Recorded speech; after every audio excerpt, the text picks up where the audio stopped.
ఫ్రెండింటికి వెళ్ళి ఇంటికి తిరిగి వచ్చిన సరళ ఎండవేడికి తట్టుకోలేక సోఫాలో కూలబడింది. ముఖానికి పట్టిన చెమట పైట కొంగుతో తుడుచుకుంటూ, అబ్బబ్బా ఏమెండరా బాబు, ఇంట్లోకొస్తే చల్లగా ఉంటుందనుకుంటే ఇక్కడ కూడా వేడి కుంపటిలా ఉంది. యూట్యూబ్లో జనాలు ఎండలో కూర్చొని ఆమ్లెట్లు దోశలు వేయడం చూసి ఇదేం విడ్డూరం అనుకున్నా. కానీ ఇప్పుడు ఈ ఎండ చూస్తుంటే అందులో తప్పేం లేదనిపిస్తోంది. ఇంతలో పప్పు ఆడుకోవడానికి బయటకు పరిగెత్తడం చూసి, అరే పప్పు, ఎక్కడికిరా వెళ్తున్నావు? ఆడుకోవడానికి మా ఫ్రెండ్ ఇంటికి వెళ్తున్నానమ్మా. బయట ఈ ఎండ ఎక్కువగా ఉంది. పక్కనున్న మా ఫ్రెండ్ ఇంటికెళ్ళొచ్చేసరికే నా పని అయిపోయింది. చిన్నపిల్లాడివి, నువ్వు ఈ ఎండలో ఆడుకుంటే ఇంకేమైనుందా? ఎండ తగ్గాక వెళ్ళు.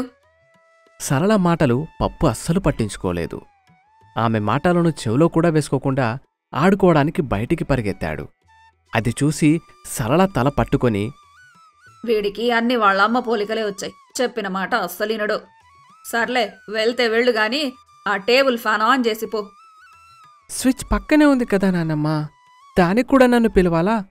కొంచెం లేచి నువ్వే ఆన్ చేసుకో. నోర్ముయ్ వెదవా, మర్యాదగా ఫ్యాన్ ఆన్ చేస్తావా లేదంటే మీ నాన్నకు చెప్పనా? నాన్నమ్మ తాతయ్యలకి హెల్ప్ చేయలేదని నాన్నకు తెలిస్తే కోప్పడతాడనుకున్న పప్పు తప్పక ఫ్యాన్ ఆన్ చేసి వెళ్ళిపోయాడు. అలా వెళ్తున్న పప్పుతో, బాబు, అదే చేత్తో ఒక గ్లాస్ చల్లనీళ్ళిచ్చిపోరా, చచ్చి నీ కడుపున కొడతాను. ఈ నాన్నమ్మ ఒక్క పని చేసుకోదు, పనులన్నీ నాకు మమ్మీకి చెప్తుంటుంది. మమ్మీ, నాన్నమ్మకి నీళ్లు కావాలంట, ఒక గ్లాస్ నీళ్ళివ్వు. అలా ప్రియాకి పని పురమాయించి అక్కడి నుంచి ఫాస్ట్గా వెళ్ళిపోయాడు పప్పు. ఒక్క నిమిషం ఆలస్యం చేసినా నాన్నమ్మ ఇంకో పని చెప్తుందని వాడి భయం. అలా వెళ్తున్న పప్పుని చూసి, రాను రాను వీడు వీళ్ళమ్మ కన్నా దారుణంగా తయారవుతున్నాడు. వాడికి పని చెప్తే వాళ్ళమ్మకి పురమాయించి వెళ్తున్నాడు. ఇంతలో ప్రియా గ్లాసులో నీళ్లు తీసుకొచ్చి సరళ చేతికి అందించింది. దాన్ని తీసుకొని సరళ మనసులో ఆశ్చర్యంగా, ఇది నిజమేనా? నువ్వు మా ప్రియవేనా?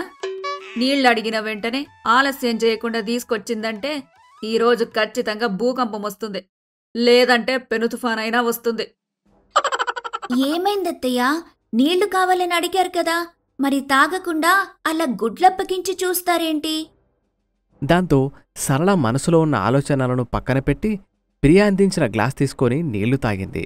అవి వేడిగా ఉండడంతో, అడిగిన వెంటనే నీళ్ళిచ్చినప్పుడే అనుకున్నా ఇలాంటిదేదో జరుగుతుందని. బయట నుంచి ఎండన పడొచ్చా.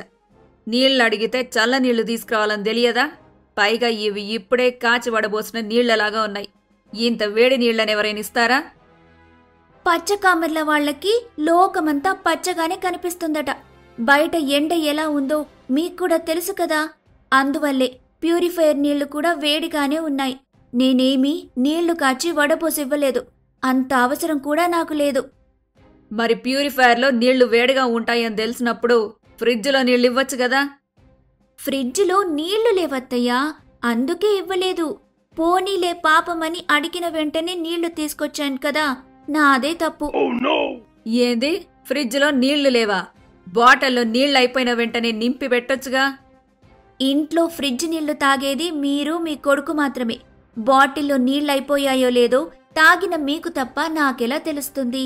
అయినా నాకు నీతులు చెప్పకపోతే డబ్బాలో నీళ్ళైపోయిన ప్రతిసారి నింపి పెట్టుకుంటే సరిపోయేది కదా. ఫ్రెండ్స్తో ముచ్చట్లు పెట్టుకుంటూ సీరియల్స్ చూసుకుంటూ ఉండటమే కాదు, కాస్త మీకు అవసరమయ్యే చిన్న చిన్న పనులు కూడా చేసుకోవాలి. అంటే రోజు నేను తినడం పడుకోవడం తప్ప వేరే పని చేయడం లేదంటావా? నేను ఆ మాట అనలేదత్తయ్యా. నేనెప్పుడు ఏం చెప్పినా దాన్ని అర్థం చేసుకోకుండా తప్పుగానే తీసుకుంటారు. మీతో వాదించే టైము ఓపిక రెండూ నాకు లేవు అని చెప్పి టేబుల్ ఫ్యాన్కి ఎదురుగా వెళ్లి కూర్చుంది ప్రియా. తనని అన్నేసి మాటలన్న కోడలిపైన సరళకి పీకల దాకా కోపం వచ్చింది. ఎండన పడొస్తే వేడి నీళ్ళివ్వటం కాకుండా ఫ్యాన్కి అడ్డంగా కూర్చుంది చూడు. ఈ అమ్మాయినేమనాలో. కొంచెం ఫ్యాన్కి దూరంగా జరుగు, నాకు గాలి రావాలిగా. నేనిక్కడ కూర్చున్నంత మాత్రాన మీకు గాలి రాకుండా పోదు కదా అత్తయ్య. మరి ఎందుకలా అరుస్తున్నారు? ఛీ, ఈ సీలింగ్ ఫ్యాన్ పాడవటం వల్ల ఈ టేబుల్ ఫ్యాన్ కోసం యుద్ధం చేయాల్సి వస్తుంది. ఇదిగో అమ్మాయి, నువ్వు టేబుల్ ఫ్యాన్కి దగ్గరగా కూర్చోవటం వల్ల ఆ గాలి నాకు రావడమే లేదు. ముందక్కడి నుంచి జరుగు. అత్తగారితో వాదించి వేస్ట్ అనుకున్న ప్రియా వెంటనే అక్కడి నుంచి లేచి బెడ్రూంలోకి వెళ్లి ఏసీ ఆన్ చేసింది. సోఫాలో కూర్చున్న సరళ అది చూసి, ఎండకి ఈ ఫ్యాన్ గాలి కూడా వేడివేడిగా వస్తుంది. అనవసరంగా ప్రియని ఇక్కడి నుంచి పంపించి తప్పు చేశా. లేదంటే తన ప్లేస్లో నేనే బెడ్రూమ్కెళ్ళి హాయిగా ఏసీలో పడుకునేదాన్ని. 2 నిమిషాలు అలానే కూర్చుంది. ఆ తర్వాత ఆ వేడిని తట్టుకోలేక ఆమె కూడా మెల్లిగా ఏసీ గదిలోకి వెళ్ళింది. ఇందాక సోఫా దగ్గర కూర్చున్నందుకు పెద్ద రాతాంతం చేశారు. మరి అక్కడే కూర్చోకుండా ఇక్కడికెందుకొచ్చారిప్పుడు? టేబుల్ ఫ్యాన్ గాలి వేడిగా వస్తుంది. నువ్వేసీ ఆన్ చేసావు కదా, అందుకే ఇక్కడికొచ్చాను. నాతో గొడవ పెట్టుకుని అక్కడి నుంచి పంపించేశారు. ప్రశాంతంగా ఇక్కడ కూర్చుందామనుకుంటే మళ్ళీ ఇక్కడికొచ్చారు. అలా అని ప్రశాంతంగా ఏమైనా కూర్చుంటారా అంటే అది ఉండదు. ఏదో ఒక వంక చూపించి నాతో గొడవ పడుతూనే ఉంటారు. అంటే నీతో గొడవ పడటం తప్ప నాకు వేరే పనేం లేదా? అది ప్రత్యేకంగా చెప్పాలా? నిద్ర లేచినప్పటి నుంచి మీరు భోజనం తినకుండా ఉంటారేమో కానీ నాతో గొడవ పడకుండా మాత్రం ఉండలేరు కూడా. ఆ మాటలు వినిపించినా ఏమీ అనలేకపోయింది సరళ. ఇంతలో ఆ గదిలో ఏసీ సడన్గా ఆగిపోయింది. దాంతో సరళ అయోమయంగా ఏసీ వైపు చూసింది. ప్రియా, నేనంటే నీకిష్టం లేదని తెలుసు, కానీ వయసులో పెద్దదాన్ని గదా, ఎండకి తట్టుకోలేకపోతున్నాను. అందుకే ఏసీ గదిలో కూర్చుందామని వచ్చాను. అది అర్థం చేసుకోకుండా ఏసీ ఆపేస్తావా? ఇలా ఎండకి తట్టుకోలేకపోతున్నానని 24 గంటలు ఏసీ వేసి కూర్చుంటే కరెంటు బిల్లు ఎంతొస్తుందో తెలుసా? అయినా మీ కాలంలో ఏసీలే లేవు కదా, ఇప్పుడు కూడా ఏసీ లేదని అనుకోండి. అవును, మా కాలంలో ఏసీ లేదు కాబట్టి నాకు అలవాటు లేదు, ఒప్పుకుంటాను. కానీ నువ్వు మాత్రం చిన్నప్పటి నుంచి ఏసీలోనే పుట్టి పెరిగావా ఏంది? మీ ఇంట్లో ఒక డబ్బా ఫ్యాన్ ఉండేది, అది కూడా కిర్రు కిర్రుమని సౌండ్ చేస్తుండేది. గాలి వీచాలా వద్దా అన్నట్టు తిరుగుతూ ఉండేదది. అలాంటి ఫ్యాన్ కిందే మీ కుటుంబం మొత్తం గడిపేసేవాళ్ళు. అలాంటి ఇంట్లో నుంచి వచ్చి నువ్వు ఇప్పుడిలా మాట్లాడుతున్నావు. అయినా ఈ ఏసీ కొన్నది నా కొడుకు. వాడు కొన్న వస్తువుల్లో నీకెంత హక్కుందో నాకు కూడా అంతే హక్కుంటుంది. మరీ ముఖ్యంగా కరెంటు బిల్లు కట్టుకోలేనంత స్థాయిలో నా కొడుకేం లేడు. ఆ రిమోట్ ఇటివ్వు. తన పుట్టింటిని చులకన చేయడంతో ప్రియాకి ఎక్కడలేని కోపం వచ్చింది. మా నాన్నగారు చాలీచాలని జీతంతో నన్ను మా అన్నయ్యని కష్టపడి చదివించారు. ఆయన సంపాదించే ప్రతి రూపాయి మా కోసమే ఖర్చు పెట్టారు. అది అర్థం చేసుకోకుండా మా ఇంటిని ఎలా హేళన చేస్తారత్తయ్యా? మీ పుట్టింటి వాళ్లే కాదమ్మా, మేం కూడా అంతే.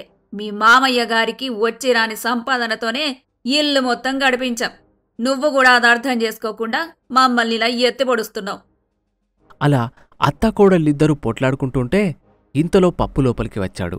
మొదట వాళ్ళిద్దరూ ఎందుకు గొడవ పడుతున్నారో అర్థం కాలేదు, కానీ ఆ తర్వాత గొడవ మొత్తం విన్న తర్వాత వాళ్ళు ఏసీ కోసం కొట్లాడుకుంటున్నారని వాడికి అర్థమైంది. ఆ రిమోట్ ఇలా ఇవ్వు, నేను ఆన్ చేసుకుంటాను. సరళ రిమోట్ బటన్ని బలంగా నొక్కుతుంది. అయ్యో నాన్నమ్మ, నువ్వెందుకు అలా గొడవ పడుతున్నావు? కరెంటు పోయింది, అందుకే ఏసీ ఆఫ్ అయింది. నువ్వది అర్థం చేసుకోకుండా మమ్మీని ఏసీ ఆఫ్ చేసిందని అనుకుంటున్నావు. నువ్వు గట్టిగా నొక్కితే రిమోట్కి బొక్క పడుతుందేమో కానీ ఏసీ ఆన్ అవ్వదు. నిజంగానే కరెంటు పోయింది. అవును నాన్నమ్మ, కావాలంటే లైట్ ఆన్ చేస్తానుండు అని అంటూ లైట్ స్విచ్ ఆన్ చేశాడు. లైట్ వెలగకపోవడం చూసి నిజంగానే కరెంటు పోయిందని అర్థం చేసుకుంది. కరెంటు పోయిందని నీకు తెలుసు కదా, ఆ విషయం చెప్పకుండా నన్నెందుకు రెచ్చగొట్టావు? నాకు కాదే, నీకే నాతో గొడవ పడకుండా ఉంటే తిన్న తిండరగదనుకుంటా అని చిరాకు పడుతూ చల్లగాలి కోసం పెరటిలోకి వెళ్ళింది. వేడిగా ఉండడంతో ప్రియ కూడా చల్లగాలి కోసం ఆమె వెనక పెరటి దగ్గరకు వెళ్ళింది. అక్కడ సుబ్బారావు గారు చెట్టు నీడలో చైర్ వేసుకుని కూర్చొని న్యూస్ పేపర్ చదువుతూ ఉన్నారు. అక్కడికి ముందుగా తన భార్య, ఆమె వెనక కోడలు మనవడు రావడం చూసి, ఇంతసేపు ప్రకృతిని ఆస్వాదిస్తూ ప్రశాంతంగా కూర్చున్నాను.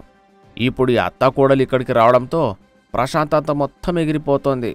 అతను అలా అనుకుంటూ ఉండగానే సరళ వచ్చి స్టూల్ తీసుకుని చెట్టు కింద కూర్చోపోయింది. ఇంతలోనే ప్రియా ఫాస్ట్గా ఆ చెట్టు దగ్గరికి వచ్చి కూర్చుంటుంది. చెట్టు నీడలో నేను కూర్చోవాలనుకున్నాను, అది తెలిసి కూడా నువ్వెందుకు ఇక్కడ కూర్చున్నావు? నాకు కూడా చల్లగాలి కావాలత్తయ్యా, అందుకే ఇక్కడ కూర్చున్నాను. నా పక్కన ప్లేస్ ఉంది కదా, మీరు కూడా కూర్చోండి, ఎవరొద్దన్నారు? నీ పక్కన కూర్చోడం కన్నా కాలిపోయే ఎండలో నిలబడటమే మేలు. అవునా, మరైతే వెళ్ళి నిలబడండి, ఎవరొద్దన్నారు? ఏమండి, దీని మాటలిన్నారా? అత్తగారన్న మర్యాద కూడా లేకుండా నన్ను వెళ్ళి ఎండలో నిలబడమనంటుంది. నేనేమలా అనలేదు మావయ్య గారు. నా పక్కన కూర్చోమంటే అత్తయ్య కూర్చోకుండా ఎండలో నిలబడతానంది. సరే మీ ఇష్టమన్నాను అంతే. చూసారా ఎలా మాట్లాడుతుందో. నేనక్కడ కూర్చోవడం చూసి కావాలని నాకన్నా ముందుగా వచ్చి కూర్చుంది. మళ్ళీ మీ ముందు ఏం తెలియనట్టు నంగనాచిలా మాట్లాడుతుంది.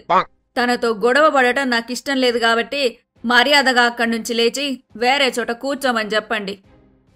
ఏంటత్తయ్య ప్లేస్ కోసం చిన్న పిల్లల కన్నా దారుణంగా కోట్లాడుతున్నారు. నేనైతే ఇక్కడి నుంచి కదలను.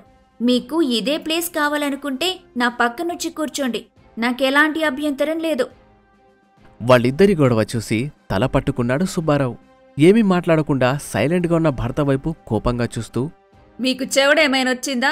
మేమిద్దరం గొంతు దించుకొని అరుస్తుంటే ఏదో ఒక సమాధానం చెప్పొచ్చు కదా. ఏం మాట్లాడకుండా అలా బుద్ధ విగ్రహంలా కూర్చుంటారేంటి? పాపం నా మీదున్న కోపాన్ని మామయ్య గారి మీద ఎందుకు చూపిస్తారత్తయ్య? ఇందులో నా తప్పేం లేదని మామయ్య గారికి తెలుసు. నాకు సపోర్ట్ చేస్తే మీరు ఎక్కడ గింజుకుంటారేమోనని భయపడి ఎలాంటి సమాధానం ఇవ్వకుండా మౌనంగా ఉన్నారు. అది అర్థం చేసుకోకుండా మళ్ళీ మామయ్య గారిపైన అరుస్తారేంటి? అదన్ని మాటలంటుంటే అలా ముభావంగా ఉంటారేంటండి? మర్యాదగా సమాధానమిస్తారా లేదంటే మీ సంగతి తేల్చమంటారా? అబ్బబ్బబ్బబ్బా! అందరూ పొద్దున్నే దేవుడి కీర్తనలు భక్తి పాటలతో రోజు ప్రారంభిస్తే నేను మాత్రం మీ అత్తకోడళ్ళ అరుపులతో నా రోజుని ప్రారంభిస్తున్నా. ఆ పోరు పడలేక ప్రశాంతంగా పెరటిలో వచ్చి కూర్చుంటే అది అర్థం చేసుకోకుండా ఇక్కడ కూడా దాపురించి నన్ను సతాయిస్తున్నారు. రామేశ్వరం పోయినా శనీశ్వరం తప్పదన్నట్టుగా నేనెక్కడికి పోయినా మీ ఇద్దరి గోల మాత్రం తప్పడం లేదు. ఎండాకాలం వేడి సీజన్ అయిపోతే పోయింది కానీ అత్తకోడళ్ళ వేడి మాత్రం ఎప్పటికీ తీరదు అని అంటూ అక్కడి నుంచి లేచి వెళ్ళిపోయాడు సుబ్బారావు. లేచి వెళ్ళిపోయాడనడం కన్నా పారిపోయాడనడం కరెక్టు.